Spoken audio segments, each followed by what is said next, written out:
आशीर्वाद। जब मृत्यु का समय निकट आया तो पिता ने अपने एकमात्र पुत्र धनपाल को बुलाकर कहा कि बेटा, मेरे पास धन संपत्ति नहीं है कि मैं तुम्हें विरासत में दूं, पर मैंने जीवन भर सच्चाई और प्रामाणिकता से काम किया है, तो मैं तुम्हें आशीर्वाद देता हूँ कि तुम जीवन में बहुत सुखी रहोगे और धूल को भी हाथ लगाओगे तो वह सोना बन जाएगी। बेटे ने सिर झुकाकर पिता के पैर छुए। पिता ने सिर पर हाथ रखकर आशीर्वाद दिया और संतोष से अपने प्राण त्याग कर दिए। अब घर का खर्च बेटे धनपाल को संभालना था। उसने एक छोटा सा ठेला गाड़ी पर अपना व्यापार शुरू किया।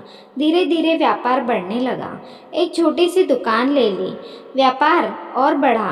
अब नगर के संपन्न लोगों में उसकी गिनती होने लगी।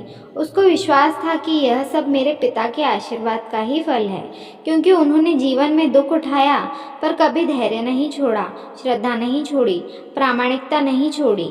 इसीलिए उनकी वाणी में बल था और उनके आशीर्वाद फलीभूत हुए और मैं सुखी हुआ।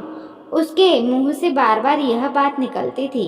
एक दिन एक मित्र ने पूछा, तुम्हारे पिता में इतना बल था तो वह स्वयं संपन्न क्यों नहीं हुए, सुखी क्यों नहीं हुए?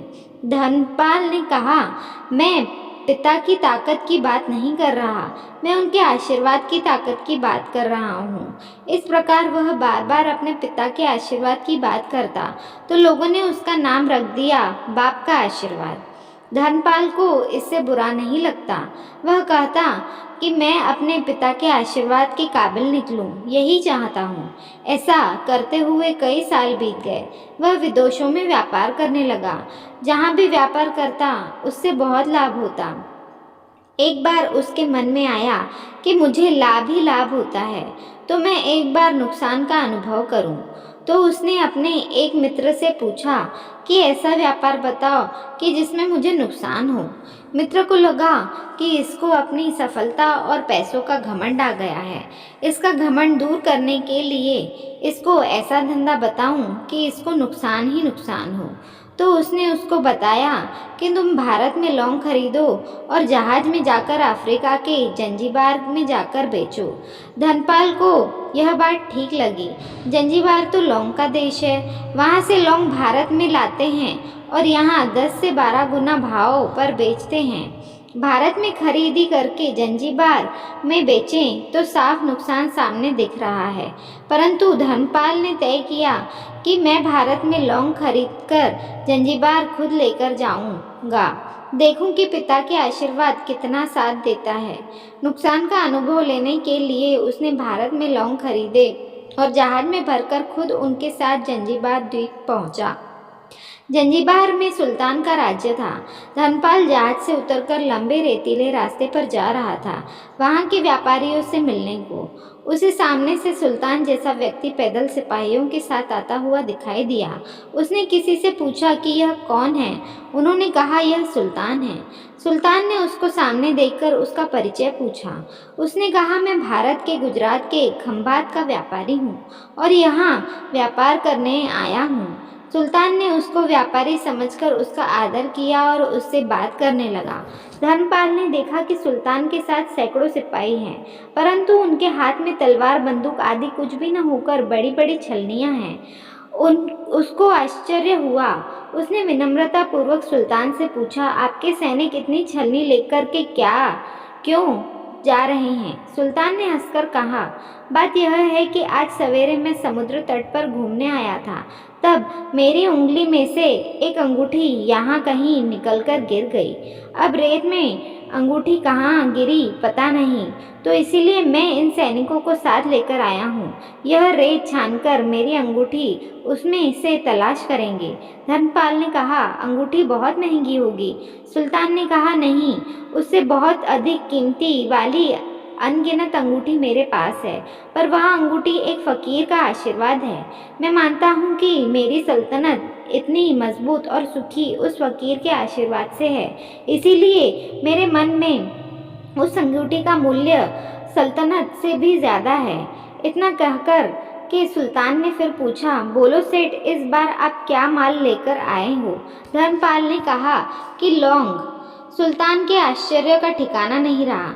यह तो लौंग का ही देश है सेठ, यहाँ लौंग बेचने आए हो? किसने आपको ऐसी सलाह दी? ज़रूर वह कोई आपका दुश्मन होगा। यहाँ तो एक पैसे में मुट्ठी भर लौंग मिलते हैं, यहाँ लोग कौन खरीदेगा? और तुम क्या कमाओगे? धनपाल ने कहा, मुझे यही देखना है कि यहाँ भी मुनाफा होता है या नहीं। मेरे पिता के आशीर्वाद से आज तक मैंने जो धंधा किया उसमें मुनाफा ही मुनाफा हुआ, तो अब मैं देखना चाहता हूँ कि उनके आशीर्वाद यहाँ भी फैलते हैं या नहीं। सुल्तान ने पूछा कि के आशीर्वाद, इसका क्या मतलब? धर्मपाल ने कहा, मेरे पिता सारे जीवन ईमानदारी और प्रामाणिकता से काम करते रहे, परंतु धन नहीं कमा सके। उन्होंने मरते समय मुझे भगवान का नाम लेकर मेरे सिर पर हाथ रखकर आशीर्वाद दिए थे कि तेरे हाथ में धूल भी सोना बन जाएगी।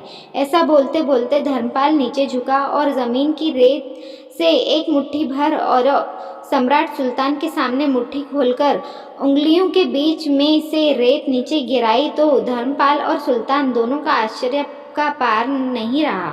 उसके हाथ में एक हीरे जड़ित अंगूठी थी। यह वही सुल्तान की घूमी हुई अंगूठी देखकर सुल्तान बहुत प्रसन्न हुआ। बोला, वाह खुदा, आपकी करामत का पार नहीं, आप पिता के आशीर्वाद को सच्चा करते हो। धर्मपाल ने कहा, फकीर के आशीर्वाद को भी परमात्मा सच्चा करता है। सुल्तान और खुश हुआ, धर्मपाल को गले लगाया और कहा, मांग सेठ, आज तू जो मांगेगा मैं दूंगा। धर्मपाल ने कहा, आप 100 वर्षों तक जीवित रहो, प्रजा का अच्छी तरह पालन करो, प्रजा सुखी रहे, इसके अलावा मुझे कुछ नहीं चाहिए। सुल्तान और अधिक प्रसन्न हुआ। उसने कहा, सेठ, तुम्हारा सारा माल मैं आज खरीदता हूँ और तुम्हारी मुंह मांगी कीमत दूंगा। इस कहानी से शिक्षा मिलती है कि पिता के आशीर्वाद हो तो दुनिया की कोई भी ताकत कभी भी तुम्हें पराजित नहीं होने देगी। पिता और माता की सेवा का फल निश्चित रूप से मिलता है। आशीर्वाद जैसी कोई और संपत्ति नहीं। बालक के मन को जानने वाली माँ और भविष्य का संवारने वाले पिता, यही दुनिया के 2 महान ज्योतिष हैं। अपने बुजुर्गों की सेवा करें, यही भगवान का सबसे बड़ा सेवा है। आशा है कि आपको वीडियो पसंद आई होगी। इस कहानी के बारे में आपकी क्या राय है, कमेंट करके हमें ज़रूर बताइए। ऐसी और कहानियाँ सुनने के लिए चैनल को सब्सक्राइब कर दीजिए। मिलते हैं अगले वीडियो में। धन्यवाद।